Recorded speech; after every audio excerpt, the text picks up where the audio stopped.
What is going on, everyone? Welcome back to the channel. Elliot here from MovieFiles with a special spoiler discussion for a film that is, by the time this video is out in theaters, and that is Creed 3, third film in the trilogy, ninth film in the Rocky/Creed franchise, and this is a big one, y'all. I'm very excited to talk about it. Got a very special guest to talk about the film with, and we're going to break it all down. This is a spoiler discussion, so if you haven't seen the film, do yourself a favor, check it out. Come back and watch the video and let us know what you thought about it. But before I bring in my special guest, just a friendly reminder, if you're watching this video, number one, I appreciate y'all. Just do me a favor, hit that thumbs up if you're enjoying the commentary, the conversation, and the breakdown, as well as consider sharing this video to anyone else that you know that likes Creed and wants to talk about this movie. And also leave your thoughts in the comments. I want to know what you thought about it, your pros, your cons. Where would you rank this amongst the Creed trilogy? Where would you rank this among the whole franchise of Rocky? And, you know, again, what worked, what didn't work. Let's have those conversations in the comment section. So with all that being said, bringing in my guest who's not a stranger to this channel, but this is the first time we talked in a little bit as far as a movie. We talk Marvel and DC and all that stuff, but we're talking about a sports movie, man, and that is Creed. So we bring in my announcer's voice. So coming in from the East Coast, you know, I don't know the weigh-in, you know, IDK, but, you know, as far as height, he's over 6 feet something, as I've seen on his Instagram. He's a tall individual. He comes in with the hot takes and the good takes. I'm talking about my man, Chris from Taste Take. What's going on, my man? Okay, I should have had a little music or something, you know what I'm saying? Just get ready. All right. We are, the soundtrack. We'll get to it. We'll get to it. What's going on, What's man? good? Chilling, man. I don't think, have we ever talked a non-superhero movie? No, I was thinking about that earlier today, man. Yeah, we talked, because me and Chris, so for all those watching us for the first time, Chris and also the homie Amanda, for first 2 years of the Marvel MCU cinematic TV journey, we covered all the shows, we talked about the movies. So yeah, Chris, I think this is the first time we've talked like a non-Marvel project, which is exciting, man. Excellent. This is a good film to talk about, man. But hey, before we get into the discussion, Chris, why don't you let the people at home know who you are and where they can find your content, man? Yes, what's up, people? If you guys have never seen my face or watched my videos, I'm Chris Tate, representing Tate's Take. I've been doing this YouTube thing since about January 2020. Met Elliot pretty early on in my journey. We just, you know, two dudes trying to figure it out. Man, I just was a big fan of his stuff, and we got to collab. So, you know, just happy to be back on the channel. But, you know, I'm covering movies, I'm covering TV shows, documentaries. I try to give you a little background on that content, and then, you know, just throw a little bit of my opinions into the mix, and just let you know if stuff is worth checking out. So if you're into that kind of thing, I'm sure my information is in the bio there. And if you already know my stuff and you're tuning into Elliot's stuff, man, welcome back, man. We love y'all. Y'all are like our favorites. So yeah, let's get into this discussion. Yes, sir. Yes, sir. Yeah, link will be in the description of this video once it's fully uploaded, y'all. And do yourself a favor, check out my homie's YouTube channel and subscribe, man. But Grace, man, like I said, man, we talk sports, we talk basketball mostly, you know, what's going on with the Warriors. And I know you're out in the East Coast, so you got, you know, Ben Simmons, you know, rocking with the Nets and lost his 2 superstars, and New York on a 7-8 game winning streak, the Knicks. So it's 7, gotta be humble though. Yeah, y'all do your thing, man. But we're talking boxing, Chris. So first and foremost, man, before we get into this film, man, are you a big boxing fan, MMA fan? I know it's not boxing, but like, are you in that realm of like that side of sports? 0% into boxing, into any fighting. But yeah, since I was a small child in my household, you know, the Mike Tyson era growing up, 90s, Holyfield, these dudes, Sugar Ray, that was always on in my house. Like my family always had that on. My grandfather was a huge boxing fan. His favorite, you know, we from the Caribbean, so cricket was his sport. He loved soccer and boxing. If you could only watch those 3 things and then Westerns, we good. So I don't watch boxing or fighting or any of that stuff, but I just grew up around it like my whole life. I mean, literally, it's almost like a mirror of me, man. Like you know, 90s as well. Tyson, like you mentioned, Sugar Ray, my man, Oscar De La Hoya, of course, you know, Floyd Mayweather. Yeah, it's all that stuff. And now, you know, you go over your friend's house, and back in the 90s, you know, you might go over to a friend's house on the weekend, and their parents will be watching on the big ass, you know, big back TV while you upstairs playing, you know, Sonic or something. So I was around boxing, but I never was like as attached to it as I am, you know, with basketball or football or whatnot. But I always like knew about like who was big and whatnot within the industry. So get into this Creed side of everything. And Rocky, man, putting our not knowledgeable fandom aside as far as sport movies go as boxing, how are you growing up as far as being a fan of the Rocky franchise and then bleeding into Creed? Are you someone that's seen all the films, love the films, kind of like outside looking in with these films? Where are you at with this franchise as a whole? Obsessed with Rocky since the beginning. And of course, I mean, not of course, but I was born after Rocky was, created. But like, I don't even know how like you just pick up things. Like, I don't even know where I picked it up. You know what I'm saying? But I've been loving Rocky since the beginning of my time. And I've seen all the movies, and I don't dislike not one of them, even the ones that everybody thinks probably whack. Even Rocky like, 5? They're all fire. Like, I watch any Rocky like right now. So I always been a fan of Rocky. And the dude's so inspirational, you know what I'm saying? Like, I was just like, damn, like it's like you're as a kid, you're like interested to the fight, the comeback kid, and all that. But like, there's a message behind all that. It's like Boy Meets World. 100%. It's like it's a funny show, but it's a message. 100%, man. So my Rocky journey kind of started off a little bit later. I never really, again, just even putting that I wasn't even a boxing fan aside, I just never really like gravitated towards the Rocky films. I had like, again, kind of like when it's on TV, I'll watch it, but I never like really gravitated towards it. Two, I was a little bit older, and then I was like, whoa, these films are fire, except for Rocky 5. But everything else, from the first 3 Rockies, I love those. Rocky 4, obviously, a lot of people know with Drago, and then you get into the Rocky Balboa, and then Creed comes around, and I'm like, Michael B. Jordan, Sylvester Stallone, we got Apollo's son. When it came out in 2015, I didn't get the opportunity to see it in theaters, but I ended up, watching at home like, yo, this is, I'll just come in with the first hot take. Out of all this is the 9th Rocky Creed film. Creed is probably my favorite film in the entire Rocky franchise. Like, I love Creed. Creed one out of all of them, you're saying? Yeah, that's like cream of the crop for me. And again, I'm not saying it's the best out of all the films. It's just like, for me, it's just like at that time, it's just my favorite. Yeah, I watched that one a lot and really love it. And we'll get into the rankings a little bit later. But I'm a big fan of this franchise. But I really, really enjoy what the Creed has ended up becoming. So, getting into this film here, man, what were your, I guess, expectations would get into Creed 3 with Michael B. Jordan, making his directorial debut? As y'all can see behind us, we got Jonathan Majors, who we'll talk about as Damian. So what were you hoping to get with this film before actually watching it? My expectations were tempered. Just like you, love Creed 2. Like, I have certain, like, we as critics, reviewers, we have to watch a lot of content, and it's rare that we can throw something on kind of just like that we want to. But I have a couple like comfort movies where it's just like, if you don't know what to throw on, I throw on these like X-Men First Class, X2, like a couple Marvel movies that I could just throw on. Infinity War, Endgame, like I'll throw those on. For some reason, Creed and Creed 2 have been in my rotation of my throw on movies for like since they came out. So like I watched them a lot. So Creed 3, I was of course excited, but of course a little cautious with no Rocky and Michael B's first time directing. So like, not that I was like, okay, this movie is gonna be whack, but I was like, it might not be able to keep up with the other two. That was my initial thought going in. I'm willing to be candid about it.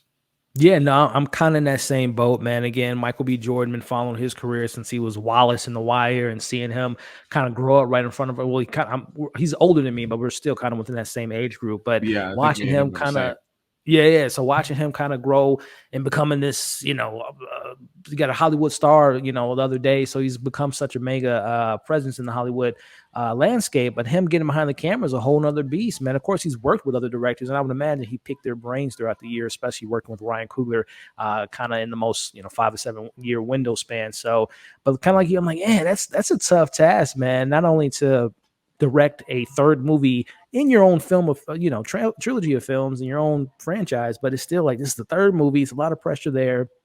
I don't know how Sylvester Stallone and Ben Affleck and his, that's just 2 people for example, but how actors are able to direct themselves and direct other people while also making sure the story is cohesive, editing's going good. That to me, this like sounds like the most stressful job. That's hopefully that's a testament to your team. You know what I'm saying? It takes a village in that studio. So 100%. I mean, that's really, you got good people around him, and you got a good foundation being the third. You know what I mean? Exactly. So like, I think he had a good base. I agree with you, man. So, but again, I was just like, wow, man, let's see, man, because I wonder if the acting is going to be hurt by him focus on directing. Is the directing going to be hurt because he has to focus on being the actor? But I'll just say it right now, man. I was pretty, and we'll get into the breakdown, but I was pretty impressed by what Michael B. Jordan was able to accomplish with this film on a Mhm. lot of technical levels, story beat levels. Some of we'll get into some of the criticism, pacing, maybe some decisions that might be more due to the script, but overall, man, I'm really excited to see. Hopefully, he does more. Not only maybe a Creed 4, which we'll talk about at the end, but other projects. I think he has a pretty good eye for direction, man. But let's just get into it, man, and we'll just kind of go piece by piece and kind of figure out which plot and which story beats really stood out to us. But kind of just getting your thoughts, Chris, on how we opened the first half of the film with the flashback. Seeing young Adonis sneaking out of the house, hooking up with the big brother with Damian, and we kind of get that sense right off the bat that they have that brotherly connection, as we find out a little bit later that they've spent many years together through the system, as far as not having a family and all that stuff. But we see them, and Damon's a beast. He's the up and coming boxer in his weight class during that time, and unfortunately, man, they go to a little convenience store, and we all know Adonis has a temper on him, and he sees. So we'll talk about Leon, I believe the gentleman name was. He said, "Hey, Yep. Leon, you remember me?" And boom, boom, Yeah. bow. Hit him with that combo, and we kind of cut from there. And going from that, we open right into what he's been up to since last time we saw him in 2018. And I believe the films have been following like chronologically, like it's been 5 years since we've last saw him. So he's kind of in the back half of his career, Chris, and he's fighting Ricky. I love the Rocky franchise when they bring in other boxers that they've seen in their career, which is very, again, not being a boxer or watching boxing, but I know like you always see like Oscar De La Hoya and Floyd Mayweather Part 7, like they continuously coming up in their career. So I like that they brought that Ricky guy in because if I'm being honest with the first Creed, that fight or that boxing, that plot to me was just like, it's kind of a random boxer that they kind of picked, but it was good to see him. And more importantly, we see Creed win. He gets the championship. He ends on a high. So just kind of within those first 15, 20 minutes or so, Chris, what were the vibes like, man? Kind of get into this film throughout the first act. What were the vibes like? I was into it. It's kind of, this is one of those movies where, you're going to see things coming. But like there's nothing like that could be fine is what I'm saying. Like as long as you do it in an interesting way, and a way that characters are acting it in a interesting way. Right. So I was into the background story. The first thing I thought, I was like, damn, like imagine just being a parent and like you don't even know what your kids like. You think your kid's asleep and he's at a damn boxing ring, like just getting into trouble, like you know what I mean, running away from the cops. Like that was one thing that I thought. I'm like, damn, like being a parent sucks. But I thought that was cool, and then just seeing like, okay, I understand like where Adonis is right now, like seeing that first fight, like we get into some action. I thought it was a good open. Yeah, I agree. And kind of on that note, and we'll talk about the other couple fights, but just based on the first fight, how did you think Michael B. Jordan handled just choreography wise based on all the other Creed fights and also Rocky fights? Were you like, okay, we might be in some good hands when it comes? Because I think when someone like Michael B. Jordan's getting his career off, getting his feet wet in the directing chair, obviously having dialogue probably wouldn't be the hardest thing to set up for a shot, but like choreographing a fight, and especially professional fights, you got to be pretty on top of your game. What did you think about like kind of that first fight? Did it kind of temper your expectations as far as like, okay, we might be in good hands when it comes to the rest of this film, especially with the fighting element? Yeah. As a non-boxing fan, like I don't go to watch Creed to see like how the fight choreography is, but like as a non-boxing fan, I thought it looked good. Like I don't know what a real boxing, either athlete or fan would be like, oh, that shit was whack. But to me, I thought it was fire. And then he filmed with the IMAX cameras. I watched it in IMAX here in New York City, so I got to see that experience. Like I felt like I was in a lot of the fights. And from what I understand, it's the first sports movie filmed in IMAX. And it's specifically the fight scenes and the entrances. So it's like that added another level to it where I was like, all right, I'm into this. As they say, the authenticity. I guess, like I say, neither one of us watch a lot of boxing or been boxing or boxing arenas, but it felt like it was something that you would watch on an HBO primetime pay-per-view type of a setup. And also the fight itself, he shot it pretty well. So from there, man, life is looking good for Adonis, man. The wife's doing good. Bianca, she's now producing more than actually making music, but their career is, doing well. Adonis is now taking on more responsibilities in the boxing academy. He's kind of being a Don King-ish type of character with his I believe the protege was Felix.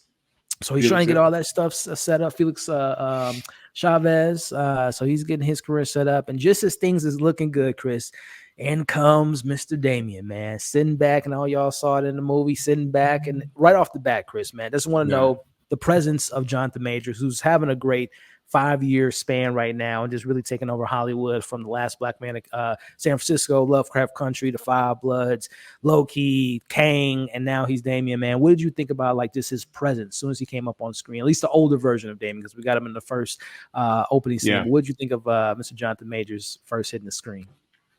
Presence was fire. I mean, Jonathan Majors, we'll get into it. To me, I thought he was 10 out of 10 this whole movie. Yeah, man. And he's one of my guys, though. Like, I got my two top guys in the game right now is Daniel Kaluuya and Jonathan Majors. Those are my two dudes. I haven't seen them do nothing wrong yet.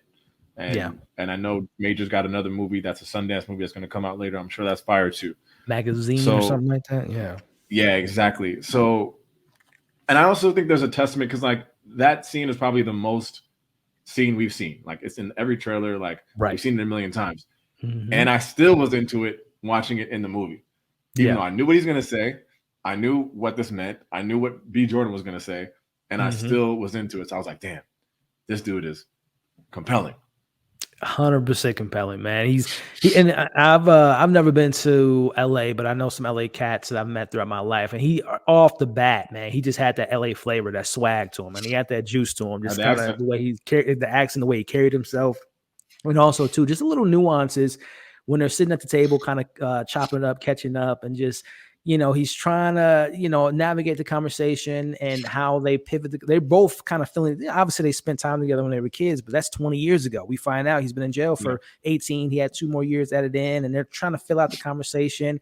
And then the moment that I start to feel immediately bad for Damon, besides him going to jail for looking, as we find out later what actually happened. But when he's telling Adonis, I wrote to you, man. So, I didn't get the letter. At first, I don't know where your mind was. I'm like, come on, Adonis, why are you lying to this man? Why are you lying to him in his face? But we find out he didn't get the letters. But when he said that, I'm like, damn, when you went in jail, you're the reason I went to jail, young buck. I was looking out for you, and you can't even respond to my letter. And he tells, I've been watching you. I watch you. And so right off the bat, man, I was already on Damian's side as far as kind of, if we were to pick sides, Civil War type of situation, Tony or Iron Man, I was definitely on Damon's side. But he tells him, Don's like, hey, man, I got you, man. I want to look out for you or whatever. And I can get you a little, you can be the sparring partner or someone that I have coming up. And he's like, oh, man, I really appreciate that, man. And, all that stuff's being set up. Meanwhile, one of the things I love about Rocky and Creed is how important the family element is to both characters, but just focusing on Creed here. We find out that Marianne, man, is having some issues. And when they brought up she had a stroke, I'm like, oh, yeah, she's probably not going to make it out of this film, unfortunately. Everyone's favorite mom, Patricia Rashad. I'm like, yeah, it's probably, a done one for her. Right. But from there, man, we kind of get into, again, the family element's strong in this film. But Damon meets Bianca, and they're at the house. He's at his home. He meets his daughter, which, by the way, man, that young lady was so great in this movie. Yeah, I definitely have hopes that they would, if they were to do another spinoff or maybe even a Creed 4, that it's her, passing the baton. It's maybe her story and getting that side of boxing from a woman's perspective. But I thought that she was great. But we find out, man, from, Bianca's like, hold up, y'all grew up together in the sense of like growing up in homes. Like, oh, you didn't tell me that, Adonis. So we kind of get these secrets, man. What did you think about kind of how the film is handling the relationship between Bianca and Adonis and these kind of skeletons that he had in his closet? Yeah. And just to rewind, I thought that the first meal was like the first fight. And like I didn't think that Adonis was lying about the letters. I thought that he really didn't get them. We've seen it in movies before, but I felt that I was like, he's not happy. Like, he's nervous about this because he knows he kind of feels already guilty. Right. So the whole time hasn't talked to him. That was like the first moment of like just being tense. And I'm like, damn, I'm already like on edge. And like a lot of people have been in that situation where it's like, you want to be cool. Like you grow up with your boy. Yeah, you might go on the right path. He might go on a different path, and like, where you gotta go. but you still want the validation from your homies where your parents would say you shouldn't be hanging out with this dude or this girl. So we all know that story, whether you lived it or whether you've seen it in your community. So the whole time I was like, this is some realistic stuff, because the easy answer would be to say like, bro, you're a millionaire, bro. Like, you don't need this. Yeah. But that's what happens all the time. It's like these NBA players, they go back to the hood. These rappers want to go back to the hood. Like, they want that back constant validation. Listen, that we man got a whole other video. Man. Yeah. Dude is punching kids. But that's when I was like, all right, they already got me into this tension. And I never trusted Damian. And I was like, damn, Adonis is going to feel so bad and try to correct this, and none of it is going to matter. So, but your question was about the house. I thought it was interesting because it's like, you know, I'm not married, but I would feel like, damn, when you're married, you kind of like tell your whole history. Like, if I was her, I'd be like, what is this? What are you talking about? Like, why don't I know this? Because like, I feel like if Creed won, I'm gonna tell you everything from here on out. I'm gonna tell you the truth moving forward. But he kept that, I guess, you know. She didn't ask, so it's like if she did that, I'm sure he'd be like, why are you lying? And get tight. So I thought that was not an interesting directing choice or writing choice, but I'm like, in real life, that, you know, Bianca is not really having that, not so easily as she did. Right. And that's like kind of like a dating thing. Like, when you're dating someone, you can keep your little right. If you marry someone, like you kind of gotta know my history, and it's not even the worst. Like, it's not like he killed someone. Like, you know what I mean? Like, it ain't the worst shit. Yeah. Like, if you grew up in the hood and you came out, and that's the worst thing that happened, like, exactly, fine. Because I think, and I forgot to mention when we found out about Mayanne's stroke, I think it was brought up then on the couch when she brings up, oh, mom, you know, I saw Damon or whatever. So, oh, we saw Damon. And she was like, oh, who is that? And like, oh, you know, grew up with him, blah, blah, blah, blah. And then brings up Leon there. So, yeah, it was definitely kind of caught her off guard. And also, because I don't want to lose her within the sauce of this conversation, Tessa Thompson, man, she's always been great to me. But her presence to me, and this isn't any knock towards, I said this is my non-spoiler review, this isn't any knock towards Adrian in the Rocky franchise, but I feel like her role in those films were definitely, you know, foundationally speaking, she was the wife. She was taking care of the kids. Yeah. She was there to motivate Rocky. But then that was just like, that was the only thing we got from her. I feel like Bianca, at least, you know, Tessa Thompson, her portrayal, she's given me more in the role as far as that supportive system, but she also has her own thing. You know, from the first one with her music career and all that. So I really do. And again, this isn't knocking Adrian, but I just feel like her presence in the Creed films aren't forgotten about. Like, I feel like this set of films, and I really enjoyed her performance in this one, man. I don't know if you had any thoughts about, you know, Tessa Thompson and just the Bianca character in general. We all love Tessa Thompson. Yeah, I don't know, something that she's been in that I didn't liked her in all these Creeds, like that she's getting, like, she's growing as a supporter for Adonis, but she's also not like taking over the movie at any point. Right. So it's like a good little balance, and she's doing more than Adrian did, and we all love Adrian in the original movies too. Like, that's a system. We all, you know what they say, next every great man is a great woman or whatever too. Exactly. So I think she's playing that perfectly. Of course, the adding Amara older, you get to see them as parents together. That quick moment at the school was a good testament. Yeah, that was a good testament to just like how, like, you know, like, he still needs her to like do the right thing, because like if it was just him, he'd be like, yeah, hit that girl, and then she's like, no, this is not how you handle parent teacher conferences, clown. Like, so it's like she was never just like a trophy or like just like a, you know, a prop. So I like that. And another, just kind of going back, just thinking of her in this whole trilogy, man, just even thinking of the second one, how he was making money, man. And they were still living in her flat or that apartment, and all the way until like halfway into the film, man. So they were still, I think she keeps him grounded. And checks him. She checks him in this movie too, and throughout the franchise. So I don't know. I just wanted to make sure to give her flowers in this film, this franchise. I just really enjoy what she brought to it, and I really enjoyed her presence in this film. I kind of felt, and this is random and not important, but I just felt like they addressed her hearing loss less here. Like, I felt like she had worse hearing in the other movies. Like, yeah, it was like, it wasn't a lot. I felt like I was like, did she get it back? Like there was a lot of moments, and of course, like the kid, the actress is really deaf, so like of course she's signing and all that. But I'm like, right, you know, Tessa, like they didn't kind of address it getting worse with her, and maybe that's a conscious choice to like not take that time. But I don't know if you thought about that. I know I did, because especially going into this one, because when she brings up like, you know, I'm producing now more, I assume that had to do with like, you know, her being on stage and, you know, all the stuff with mics and all that. So, but I guess I'm just put into account, I guess, from when they first met, they got money now. She might have had some surgeries and technology has gotten better and hearing aids and stuff. So I just assume that, like, you know, obviously the money kind of helped her get the best care she needs to maybe it, you know, prolongs it just another 5 or 10 years. But it is something that was definitely on top of the mind. And also to that point, I do like how the film does handle, you know, having a child that does have the disability of not hearing, and how they were able to. I'm pretty sure Tessa Thompson and Michael B. Jordan made sure that they had those skills to be able to talk to the daughter and make it authentic and have that side of, like, it's not depleting to anyone. It's just part of who she is. So I love that the film didn't make it a big, because that was I won't say cliffhanger, but in the second one, we saw the young lady or their daughter being born. We never knew what the result was. We didn't know if she lost her hearing or if she was. I thought that. Well, they did show that she didn't have it in Creed 2. You're right, because but I thought that it was one of those things where maybe it was like it's too early to see if it's permanent. Right. I thought that might have been the cliffhanger, but I think immediately they knew, like, because she wasn't responding to like responding to the noise. And I haven't seen Creed 2 maybe in a couple months, but I remember that vividly being like they had to deal with this. So like I knew that the kid probably would be deaf. Yep. And again, and we'll get to it towards the end, but I think it would be because I think they intentionally planted the seeds in that she's taken up from her father as far as boxing career. She is a boxer. She's not just fighting just to fight, but she actually probably wants to actually pursue this. And I think that it would be another cool little element, not only showing a boxing film, because I don't, besides, I'm sure there's many, but the only one I can think of right now is Hilary Swank's. Hilary Swank. What was the name of it? It's not Baby. It's not something with a baby in it, but baby. Good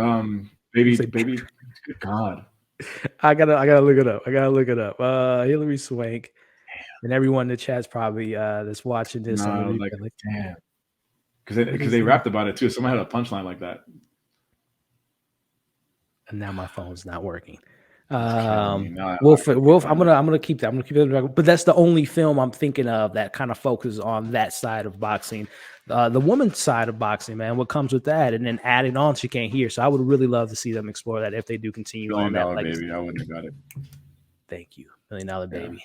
Chris gets the points, guys. 1 point for Chris. But as far as going back into it, man, again, the family foundation is strong. Bianca's great. The daughter was great. But as far as the narrative goes, Bianca invites Damian to her little after show or like a party event. And up until this point of the film, up until that point in the film, Damian didn't do anything to make him the quote unquote villain. He was just misunderstood. I was on the side like, damn, I would be feeling a certain way too. You feel like someone's been living your life, you know, and you took a fall for them or whatever the case may be. But it wasn't until this scene when we go to the party.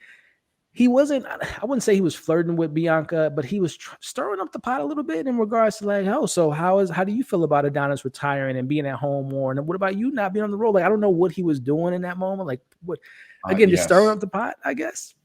But then the moment I was watching that just like, he was getting all like, that's what, and I'm glad they didn't go that route. Exactly. They didn't go that route, but again, he's just stirring up the pot a little bit.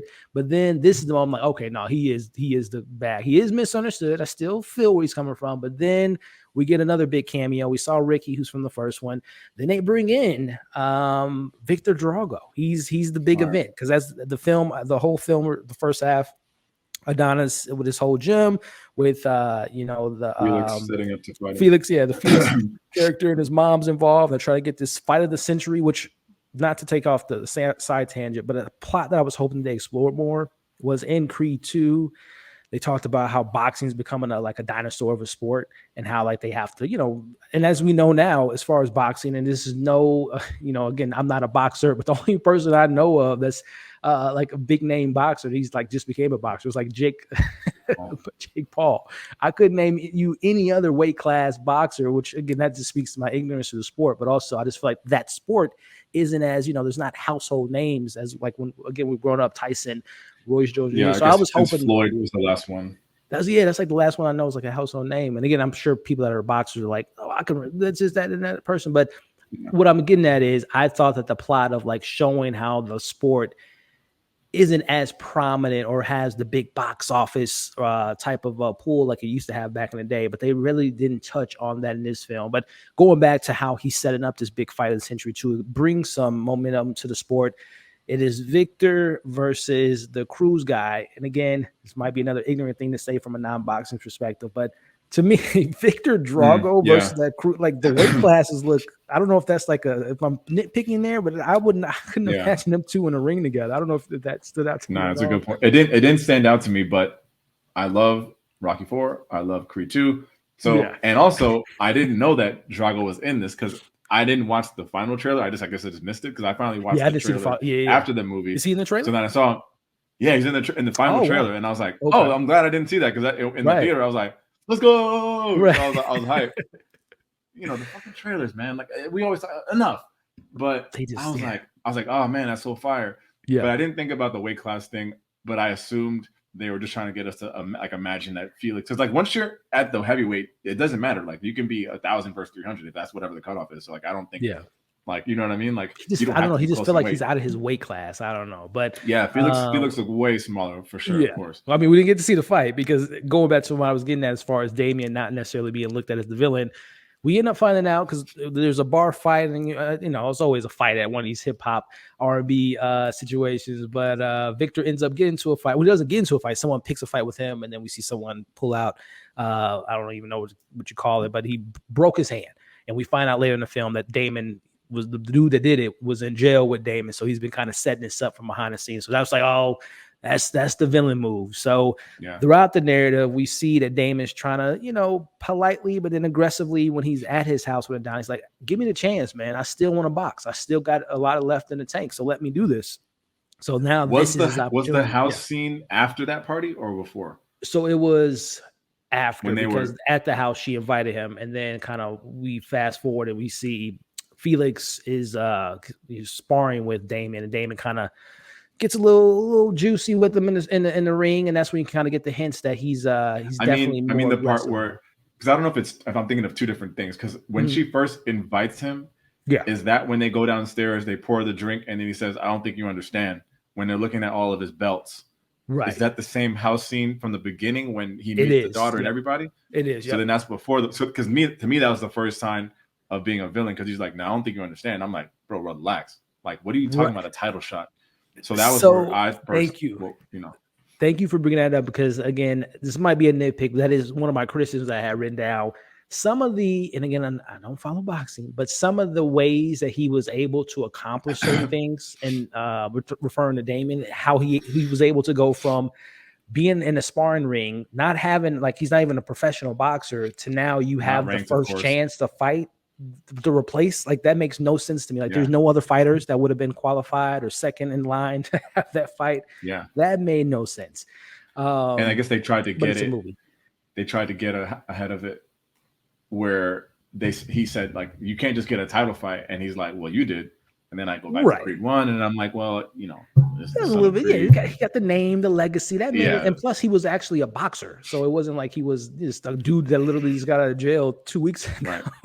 Yeah. But that to me seemed a little bit, and that was just in general, not only Damon's path to being the champ, but I did feel a certain lack. I don't say lack of, because, you know, they didn't have to give us that, all of it. But I did want to see more of Adonis's road to where he came to be retired, and also just kind of, because again, it's been 5 years and we see the fight with Ricky and all that stuff. But I did feel like I wish we would have gotten maybe a couple more of his moments of, you know, fighting career. So I did think some of the more boxing establishing rankings and establishing how someone can leapfrog over many years of people boxing and becoming a, you know, a defending or going against to get a title, that was a little bit, you know, far-fetched, I guess I would say.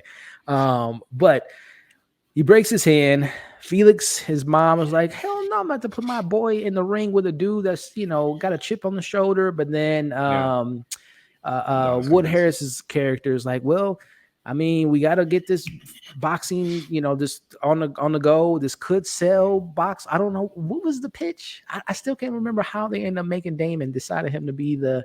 Well, the pitch, I thought the pitch was just like, there's no one else. No one else. The wait was crazy. The wait was 6 months for Drago, the next from the Hill. Okay. And it was something about like the story behind this. Like, everyone loves like this underdog story. Like I can pitch this as like this is like we grew up together. Like I think they were looking for that. And plus he had a history of like being #1 junior weight class. Yeah, so like a second chance, like American Dream type of thing. Right, and plus Rocky. This is the world where Rocky lives, where everyone loves an underdog. So I guess that was the pitch. And as we kind of alluded to, I guess the boxing, I guess their next route would have been like, I guess, can you call a YouTuber? Can you get Logan Paul or Jake Paul to replace? That's the next Creed movie, by the way. We're gonna see Adonis go against Jake in 12 rounds. But no, so from there, we get the actual fight, and this is where, again, I really did appreciate the way Michael B. Jordan handled the fight sequence because it played into the actual narrative, and I'm referring to the way that Damon fought. You can see it reflects who he is and reflects where he's at mentally because he's fighting dirty. He's not playing by the rules. He's not, as strategic or as you can see well-rounded. Like had that jailhouse feel to it. Exactly, man. Exactly. And again, he is not fighting fair. And again, when you're in that ring, it's a very primal, I would imagine it's a very primal instinct, eat or be eaten. He's going at that shoulder, man. And it's dirty too, though, because when they do the little, again, I don't know boxing, when they do the little huddle, when they're like kind of trying to catch their breath. Yeah. So he's hitting them below the belt and kind of hitting them after the ring. And he's playing dirty. It's the jailhouse rules, like you said. So he ends up really giving it to Felix in the fight. Again, he's showing that anger. He's also showing how skilled he is. Again, he's fighting a heavyweight champion of the world and taking them to the certain rounds. But long story short, Felix he loses, man. He gets knocked out. And also he almost I don't know if they he almost looked like he died. He was out for a minute. It was a little bit worried. And you see Damon looks at Adonis in the ring thinking that Adonis was like, oh, man, what's all you want? But Adonis is like, bro, you need to chill out, man. So the tension is just building, anticipation, the animosity between the two. So from there, man, we see our boy Damon just Dame time, as they say, man. He's out in these streets. He got his entourage. He got his boys. Adonis goes to the beach, and again, Damon's with that juice, man. He's like Tupac in juice, man. He's just like, hey, man, what you want, bro? Like, I'm the champ, man. You stole my life, and dude's pulling out guns, this, that, and the other. He punches him in the face. Chris, man, Damon, what happened to Damon? Humble, we was rooting for him, but now this man went to the dark side. It escalated quickly, and I mean, there's two things that I thought of in this whole journey really quick. Like one. Maybe I would have appreciated a little bit more connection between Felix and Adonis so that I would be like, this is why he's also mad, because not only are you going crazy and looking wild out here, but like that was my boy. Like you're my boy from earlier. Kind of like a Rocky Apollo type of situation. Like a closer connection. Like, and it could have been just a quick scene. It could have been Felix with the daughter, like at the house, like just something quick, but not a huge thing. I didn't really think about it crazy until you brought it up. My other thing I thought that I would have loved to see explaining how this dude, Damian, is still good at boxing. Like explain more about how he was fighting in jail. He said I kept in shape, but like show me a quick flashback of like maybe there's like a big time boxer that got locked up too that's been working with him the whole time. Because I'm like, bro, like jail, like you're dealing with people who are training with the best in the world. Like Felix is probably trained by like goats, and of course he's trained by, Adonis is in there and Wood Harris. You got to give me something to believe, like it's like if there's a basketball court in the jail, like, and then you come out like, nah, I still got it. Like, nah, bro, like you don't got Gatorade injected into you. Like, this is not the Lakers facility, bro. Stop it. Right. So like, those are the two little mini nitpicks I had. Like a little mini montage of Damon. Explain, and then when we get to the last fight, I'll touch back on it, how I think they kind of like corrected it a little in my eyes. So, but that's what I first thought. But I was like, Damian, you're out of control. When we get to the beach, I'm like, damn, this is wild. Yeah, he's wilding, man. He's coming with that hot fire, man. Calling Creed or Adonis a coward. He's he's fake. He's all this stuff, man. I'm like, damn, bro. But again, it's that hate, man. You let it stew inside of you, man. It takes you over. So. But yeah, no, I totally agree with you, Chris, in regards to maybe getting a little bit more of that. And I'm pretty confident. I wouldn't be surprised when that Blu-ray, DVD, 4K comes out. Tons of deleted scenes. There's probably a scene, because talking about trailers, first trailer, second trailer, there is a shot where we see Adonis in like a jail. So I don't know. In a prison. In a prison, yes. I don't know. And they were rooting him on, though, but I don't know where that would have fit into the narrative. Like, I don't know where that would have been. Who was in, I don't know if he was visiting Damon or what, but They cut that Unless out of they the just movie for whatever maybe had reason. that as like a flashback, like a Right. type of like a distant, like a different time warp thing, you know, just like Right. a kind of like a vision. Exactly. I mean, we are dealing with Kane the Conqueror, so maybe it was another timeline. So, but yeah, I'm very curious. I would have liked to have seen a little bit of that context, like you mentioned, of him who, when he was in jail. Of course, yeah, you know, you got time, literally nothing but time on your hands when you're in prison, especially for 20 years. Yeah. But I would have liked to have seen maybe a shot or two of like him. Yeah, being in You know, shape with is enough one thing, of boxing. course. You're going to be Right. doing pull-ups and push-ups, and they got weights and benches and all that. But Yeah. like boxing is still an Skill of it art. all. It's still Mhm. skill, and you know what you were able to do as a kid, you know, is not going to translate 18 years later. Exactly. The game's totally changed. So And just get a even quick little explanation of how you got to be this good still. yep. Because when you start sparring, the movie jumps quickly, and it's a short movie, so I get it. They're Right. jumping around, but Right. that was like a small little thing. It doesn't ruin the movie at all. Like I was just like, this is what I Yeah. was thinking. No, I agree with you. And to your point too, the sparring, I guess that is like we would imagine that after the sparring match, he was probably still in the gym for hours, just still touching up his game or whatever the case may be. But like you said, it didn't distract from the film, but it is something that you think about in the back of your head. But we get this whole build up, man. This is where the Rocky franchise makes its bread and butter in regards to memorable aspects of this franchise, which is the montage. So you get your boy Stephen A in the mix, you know, interviewing Adonis and Fire talking scene. about, yeah. Stephen A is always he's that's my guy, man. Stephen A be cracking me up. But he's, you know, you're the greatest in the world. You know, you're gonna let him talk this stuff, and this is where Damian's calling in and rooting him on, mocking him, and this, that, and the other. And it's the build-up's there, man. I'm liking the anticipation on the build-up as we eventually get to the actual montage, which, if I'm being honest, it felt a little long at the tooth as far as seeing Adonis working out, seeing our boy Damian working out.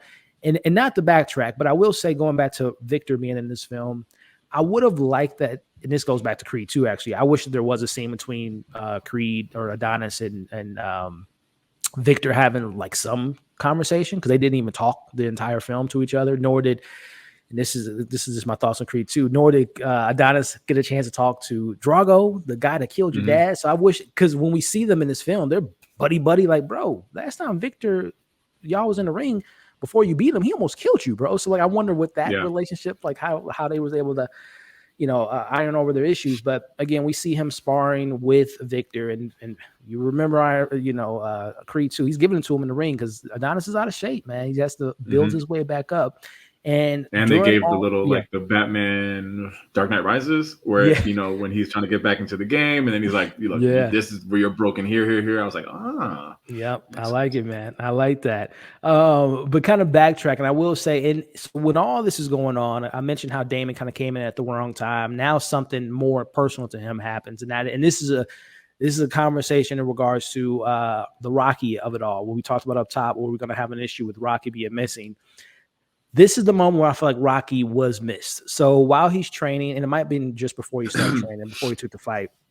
No, he took the fight, because I'm getting to Marianne's death. Yep. That scene and those moments of scene felt a little bit glossed over. Like they kind of went over that to me, because I thought that would have been a huge emotional beat for him, because obviously it's his mom, the wife of his dad. She took him in. They have a relationship. It's the grandmother. But I feel like they rushed it, bro. And to get your thoughts on that. But then where I'm coming in with the Rocky thing is, for Rocky to not, I didn't need Sylvester in the movie, but for him to not even, like, I don't know, give him a call, like allude to him on the phone, talking to Rocky sent some flowers. That to me was where I felt like there was a gaping hole that Rocky, because logically it would make sense that Rocky would not reach out to him after losing, that was your best friend's wife. Now that's your, he calling you uncle for 2 films. Like I thought it was so weird that Rocky was nowhere near this whole emotional beat of that scene. And for those at home that don't know, the reason Sylvester isn't in the film is because, it is Creed's movie. They set it up in Creed 2. It's your time now, kid. And there's also a bunch of behind the scenes drama with Sylvester and the producers of all these films when he sold the rights. With Irvin. So it's a lot of that stuff. But I don't know, Chris, just to recap your thoughts on the death and how it was handled. Did you feel like it was rushed? And also, did you feel like that's when Rocky should have been somehow involved in that whole plot? Your thoughts, man? I immediately thought that it was rushed over, but I wasn't like I didn't want to get emotional. You know what I mean? Like I didn't need that. And I know, she was obviously important to him, but you Yeah. know that's his stepmom. It's Right. not his real mom. So there's Right. there's a little nuance there. Right, Doesn't right, mean he didn't love her and vice versa. right. And they did address it, but they kind of just glaze over it quickly. And I thought that at the Really end, quick. I thought that Damian would address it and show love, or I thought before the fight would use it to try to weaken Adonis. Where it's like, damn, you know, you get soft now because your stepmom passed. Like, you know what I mean? Like, I was like, if he goes there, Really deep. Yeah, it's gonna be crazy. That's really And then below when the they belt. didn't go Yeah. there, I thought at the end they were gonna call it back and be like, yo, I'm sorry to condolences go to see my your brother, funeral. da da da. Yeah, yeah, Exactly. yeah. But no, I knew Rocky wasn't gonna be in this movie, and I Right, did miss him. But I didn't need him there. I didn't think about that. That makes sense though, because then you could just have like he walks into the room, there's already flowers something, there, bro. and it just says Rock from Because Rock. when my man Creed was in the hospital bed in Creed 2, the first person she called was Rocky to go, you know, check on him, get him back. But go ahead, I digress. Go ahead.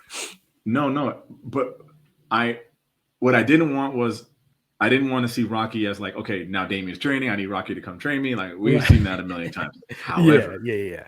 what I would have done, because at that last fight, that's when I was like, this is where I needed Rocky. Where like if Rocky was in the movie or like not like fighting with the people, he would have, you know, he would have been in the crowd or whatever. But like what I would have done was like he's preparing, like you know, the little room where you like everybody's working with him, putting his robes on. Then he's like, everyone just give me some time. They leave. You hear a knock on the door. You hear a knock on the door. He shouts out. Yes, I took a shit, like because he thinks it's Bianca. And then like Rocky comes in like, well, I didn't ask about that. And then he's like, oh, and then it's like a quick little motivational, you know, like yeah, exactly. Yo, your past can do da da da da da da da. I needed it. Because Creed, because Adonis is from Rocky's past, and he had to come to face that. And even in Creed 2, he had to face his son, who he haven't talked. Oh man, that would have been I needed that because like you take away the whole thing because it's like if he trains Adonis, then they say, oh, you needed the white guy to come save you again. Boom, I don't need that. I don't need you to help me fight anymore. But a couple little wise words. That doesn't get old. I said, this is where I needed you. Just right there. Because oh man. Listen, man. Again, it sucks that, and again, for those that are watching this, you can look it up. And you know, me and Chris alluded to it that there is a lot of behind the scenes drama, not with Sylvester and Michael B. Jordan and Ryan Coogler, but it's with the producer Ivan Winkler, I think is his name. Erwin Winkler, and he also said that he didn't appreciate the darker tone that Creed 3 took, which I don't think it's that dark. Yeah, but me neither. Unless there's another cut that he saw or heard of that we didn't see. Yeah, exactly. But it is cool because he said he's not like against it. He just doesn't want to be a part of it. So, and he said he would be open to coming back if Winkler is not involved, which I don't think is the case because he is the producer. He's been in all of them, yeah. Exactly. So it sucks that they weren't able to figure that out. But I do love your scene that would have been perfect. But again, I do wish they would have. I just find it so odd that Rocky wouldn't have called this kid that he's been training with and considered family now. He didn't even reach out to his when he lost his stepmom. And that's even from taking that aside, your best friend Apollo, his wife just died. So I just thought it just was weird. Do you think it was I mean, you can't get in the head of Coogler or B. Jordan, but do you think it was to spite this dude, like not even mention him? Or do you think they thought maybe this would be cheesy if he's just in it as like a fake phone call or a flower stand? That is a tough. Correct me if I'm wrong. There is one mention of Rocky in the film, isn't there? I didn't hear it. If there was, I missed it. I gotta watch the movie again. I could have sworn they brought it was one time. It wasn't like nothing like what he's up to, but it was more so like what he did in the past or something. I don't know. Maybe his mom brought it up. Maybe his stepmom brought it up. I could have sworn. Again, I'm gonna have to check it out again. I could have sworn it was at least one mention. Let us know in the comments, guys, if you all remember a reference to Rocky at all. I must have missed it, but yeah. But I mean, it is huge though. Like I said, 8 films. He's been in all 8. You know, Rocky and or 6 of the Rockies and 2 of the Creed. So it was, and again, let us know in the chat if you guys missed Rocky at all. But as we kind of pivot into the actual third act of the film, again, all this stuff has been building up. Lost his mom, got another motivational factor to kind of consider. And then also he has the training montage going on. He's training in the desert. He's the Hollywood sign and all that, which I thought was, I don't know if that tied into, because who called him Hollywood? Was it, Who was calling him Wasn't it Hollywood throughout the Damian? first? Was it Damian calling him Oh, Hollywood? I'm talking about from like the first one. Wasn't someone calling him like Hollywood as like a nickname? well, maybe, was it the guy? Was it one of the boxers? Like Ricky or Yeah, it someone had to be. was It calling had to him be. It had to Hollywood. be. It Or had to maybe be. it was Bianca. I don't know. Was Bianca calling him Hollywood? Because At where first? was the first dude from that they bet for the car? I think it was Because it had to LA. be when they got to Philly.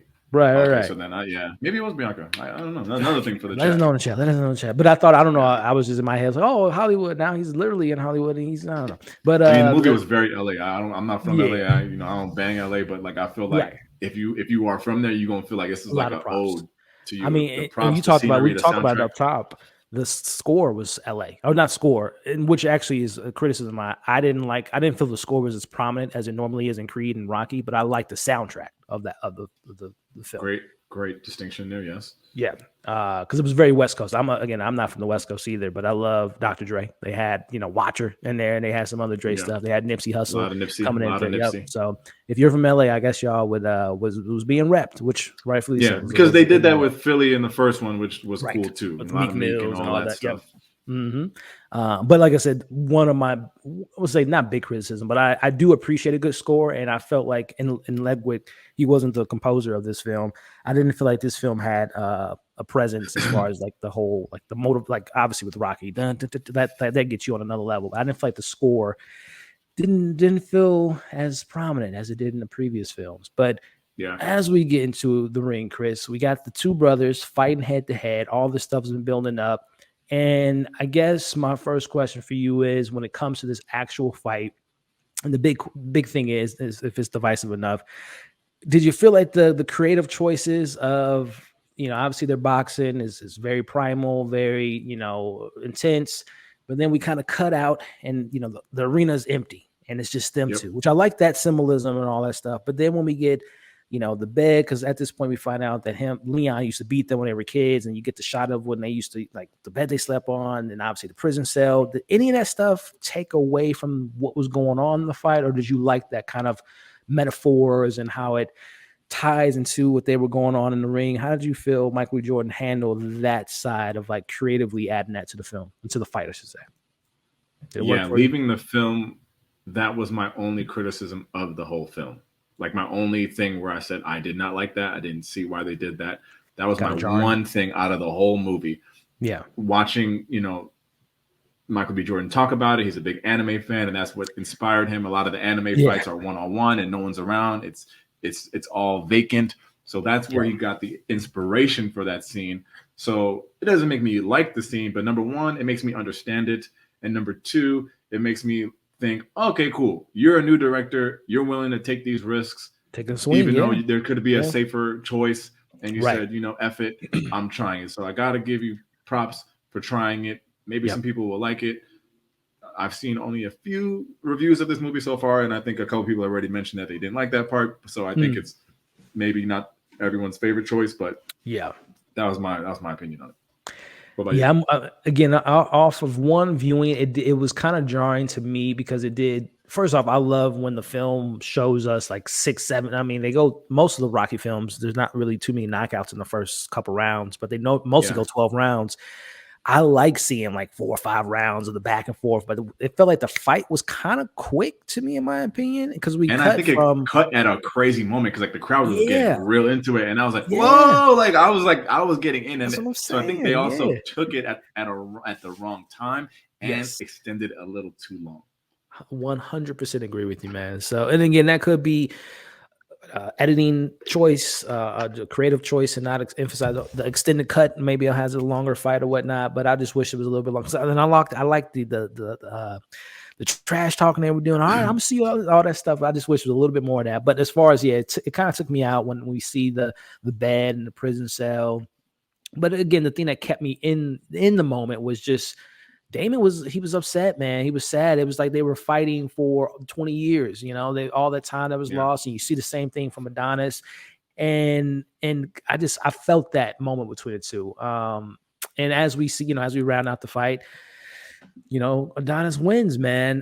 Which I don't know. I want to touch on the fight. I mentioned earlier, I was going to address this later because I mentioned why is this guy like trained in jail? Like, there's no way he'd be good. So I really appreciated two things about this last fight scene. Well, like number one, maybe the only thing I really appreciated the fact that they didn't make Adonis look like he's some fucking scrub because he's out of retirement. Like, no, like, bro, like I do this like for real. So like, it was never a moment where I thought he was damn, this dude's getting killed, or like, oh, there's no way that Damian's gonna be like. It was fair. It was never no one really killing each other, and it wasn't the typical Rocky thing. Take a whole bunch of hits, regroup, come back and win. It was like, it was fair, it was even, and I'm like, this is realistic because there's no way this random dude out of prison is going to be able to keep up with real fighters. They did that with the Felix thing. That was crazy. However, you can make the arguments you made earlier. He's a lot smaller, whatever, no problem. Yeah. This, I was like, that's how I feel like they corrected it, because I'm like, okay, great. They didn't make Adonis look like some scrub. They made him right away coming like, nah, we doing this. The second thing I thought, maybe to ask you, did you think that Adonis was going to say checkmate before the end? Because like they didn't call back from the first one, because they like twice you saw like in the beginning Dame was using that checkmate as like as a diss, and then you see it. I think later I was like, damn, is he going to just take this man's whole line? But I guess maybe they were trying to make you think like, all right, they're gonna be cool after this. They're gonna be cool, yeah. No, I didn't even think about that, bro. Yeah, that would have been interesting to have that in there. But I totally, everything you just said, I'm totally on board with you in regards to even thinking back to that Phoenix fight. I think some of the things that Phoenix probably messed up was he underestimated Damian, but Michael B. Jordan watched when he was a kid. He knows all his certain moves or whatnot. So I did like that they didn't make it too one-sided. Yeah, and maybe they could have explained it. The Felix thing, maybe they could have shown that Felix wasn't training like he was supposed to. Maybe they would have just shown Felix like, yo, we got training, and he's like, bro, I'm not fighting this dude that just came out of prison. Like, what do you mean train? I'm the champ.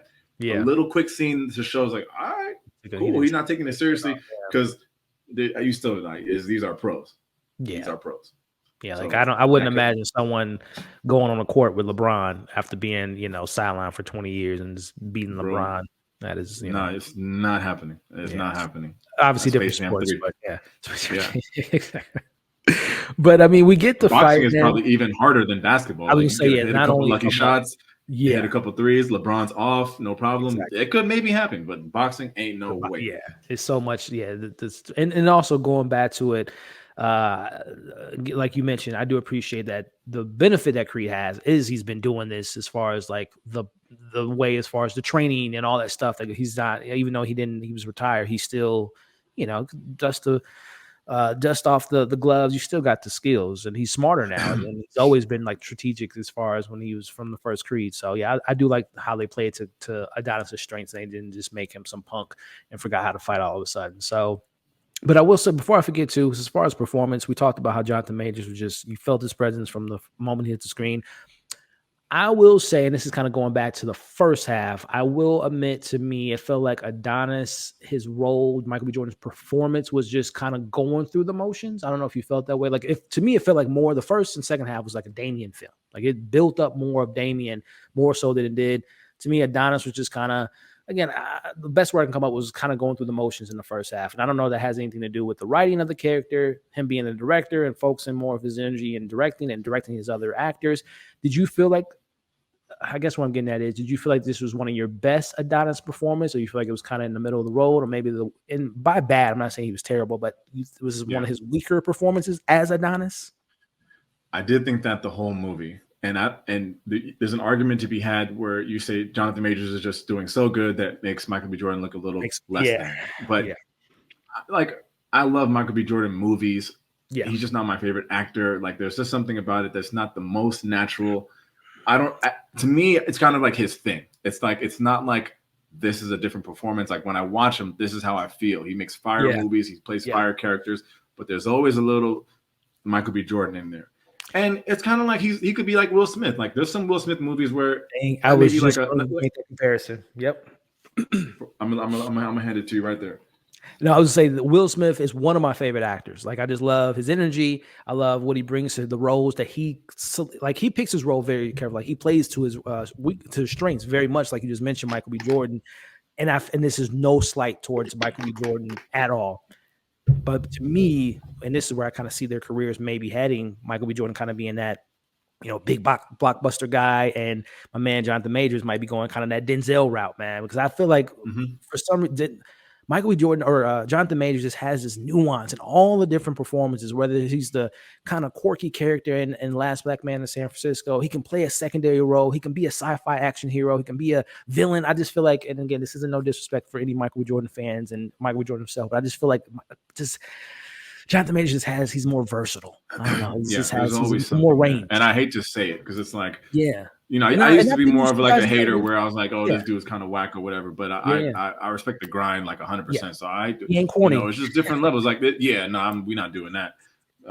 Which is, that's a whole nother story. But I just think it's like, just how he is. Like, to me, it didn't seem different than what he normally did. But I'm like, damn, like John Majors is really eating. It's kind of like Jay-Z and Eminem and Renegade. It's like, Jay-Z's good. Ooh. But Eminem is eating your lunch right now. Ate that bad. Like, and that's one of my favorite rappers of all time is Jay. But I'm like, damn, Jay. Yeah. You need to switch. Like, this is an Eminem featuring Jay-Z. Yeah, exactly. So and again, that was Jay-Z's song. And this is Michael B. Jordan's movie. And you let him come in and eat. But I'm sure Michael B. Jordan is happy to see. I think that was the intention too. I think it was to build up Damian, because if I wouldn't, and we're gonna wrap it up here in a little bit as far as predictions for in the future.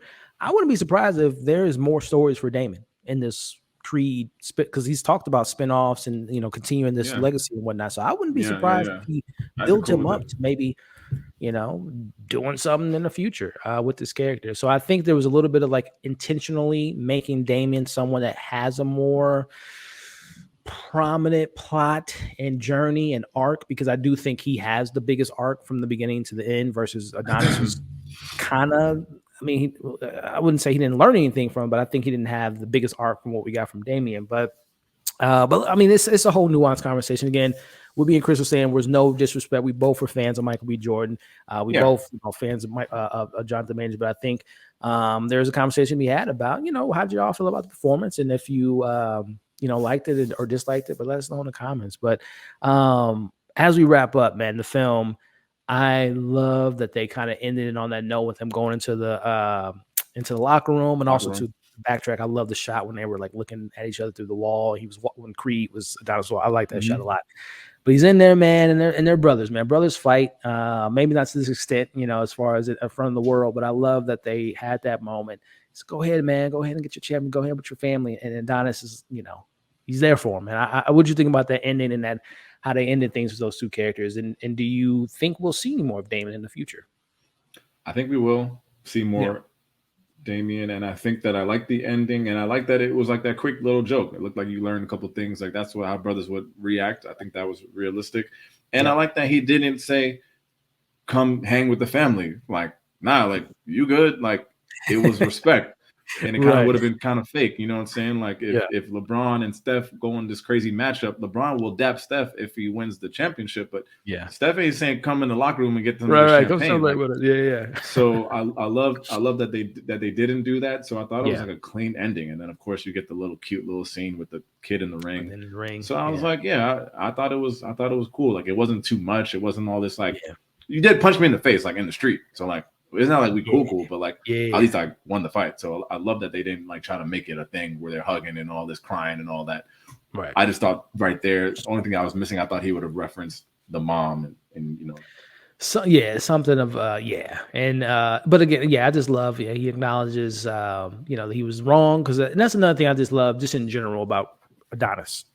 He's not perfect from the very get-go. He's first Creed, very arrogant, very pompous at times, doesn't want to listen at times. And throughout the franchise, Creed 2, he doesn't listen to Rocky about taking a fight with Victor. So I love that these films have never made him like perfect. He's a real human being that makes mistakes. So I love that he in that moment is like, listen, bro, even if he didn't get the letters, I still made a mistake by not even checking in on you, following up with you, paying for your books 1 month or whatever the case, just leaving him. He just completely forgot about him. It seemed like almost. So I appreciate that they continue that narrative that Adonis does make mistakes and he still has things to learn. And I just really enjoyed that moment. But this brings us into the last conversation before we get into like overall thoughts. If you are Michael B. Jordan, Ryan Coogler, where would you take this franchise forward as far as the next one? Because there has been, I've seen the red carpet interviews. Michael B. Jordan has made it apparently clear that they do want to continue to do these sets of films and also do some spinoffs. So, Chris, man, putting on your writer's hat and your directing chair, where would you take this franchise if we were to get a Creed 4, which I'm pretty confident we will be? So, what's that looking like for you as far as the film? Yeah, he did say Creed 4 is in the works. I don't know. A lot of people are going to probably speculate that Amara will be fighting, and then if this Creed 2 came out in 2018, this is 2023, that's 5 years. Right. This kid is like 9 or whatever, so like she'd be like a teenager. She can be like a kind of like Golden Gloves kind of thing or whatever. Right. And then just dealing with like, you know, her disability and like overcoming that as a fighter and seeing how that works and seeing like him train her and all this kind of stuff. I don't know that Adonis fights again, but he's still in good enough shape to fight again. Yeah. It's not too crazy. So, you know, and then, you know, the last time Rocky fights in the Rocky movies, he's way older than how Adonis is now. Yeah. Rocky so that's like, I think that's like that video game thing. So, but I think, I mean, we want to see him fight again, but it's got to be something to come out of retirement. Exactly. Michael B. Jordan doing a Michael Jordan movie. Yeah. That'll be wild. Yeah. I don't know. What do you think? I'm 100% with you with the seeds being planted in this one with his daughter taking up that career. But like you said, the timing, because if we fast forward 4 or 5 years, she'll be a teenager. So I don't know if it'll be like that's a B plot where she's kind of going through the ranks, trying to learn from her dad. He's trying to train her. But who would be that opponent to bring him out of retirement again? It wouldn't be a Damon. Yeah. It wouldn't be a surprise. Oh, you had a brother this whole time or something. Apollo had another son out there that's been watching you from afar. So I don't know what would be the main.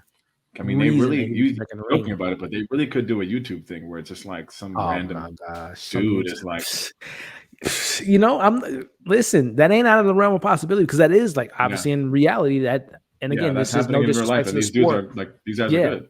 That's what I'm saying. No disrespect to the sport as far as the professionals, but I feel like I've heard more about the YouTubers having these big, you know, whether it's $30 million, $40 million off of a fight. So that could be a plot. And it doesn't have to be a YouTuber, but it could just take the concept of like someone from, you know, the fictional world that they're set in the Creed movies, that someone online is kind of coming up through the ranks and the sport's dying and we need the GOAT in this world who is Adonis to come back to. I don't know, man. They can make it work maybe. Yeah. Because I don't know anyone in his past of it, you know, we get a Victor Creed part 2 or part 3 fight. I don't know if we need that, but let us know in the comments, guys. How would you continue this story? What would you do next? Do you want to see the daughter take on the reins and Creed fight, or teaching her how to fight, or do you want to see Adonis back in the ring? How does that look? And do you guys want a spinoff? You want to see Damian come back and work his way back into maybe getting a title or whatnot, because it is going to be vacated once Adonis retires. And who knows, maybe they'll make a whole new character and Adonis is literally the Rocky to that character. And they're building him up to take on the franchise after that. So let us know in the chat where you guys want that to go. But last but not least, Chris, just final thoughts on Creed 3 and where would you place this film amongst. You can do the whole Rocky franchise if you want, but more if you want to just focus on the 1, 2, 3 Creed. Where does this film land for you in that ranking? Yeah, the whole Rocky thing to rank is probably hard. My favorite is Rocky 4. Rocky 1 is great, of course. Like there's just, I mean, to me, I like a lot of those movies. I walked out of this thinking, is this the best Creed movie? And nothing in 1,000 years would have told me like I'd be walking out of this movie thinking this is the best Creed. When I left out of it. Of course, I didn't do what you did and rewatch them right before, but I've seen them all recently enough. Yeah. But leaving that theater, like I just was like, and I think another part of it is too, like honestly, I don't know about you, but like I haven't been blown away in the movies in a long time. Like I think Top Gun was a great movie, and I was very like this is a great movie. It's like people were hyping it, and I'm like, damn, okay, I get it. It's hype. I was hyped for that movie. Yeah. Avatar visually was the craziest thing I've ever seen in my life. So that was a level of hype, but not the story. I wasn't like, oh my God, this is crazy. Yeah. So like, it's been a minute and like the Marvel's not doing it for us anymore. Really? Or haven't done it in a while. Wakanda Forever was a great movie. I love that movie, but I wasn't blown away. This movie, I was like, every second I was into it. And it's not a Marvel movie. It's not a freaking DC. It's not a superhero thing. It's like, these are regular people. So I was like, like right now, I'm like, Creed 3 is my favorite Creed.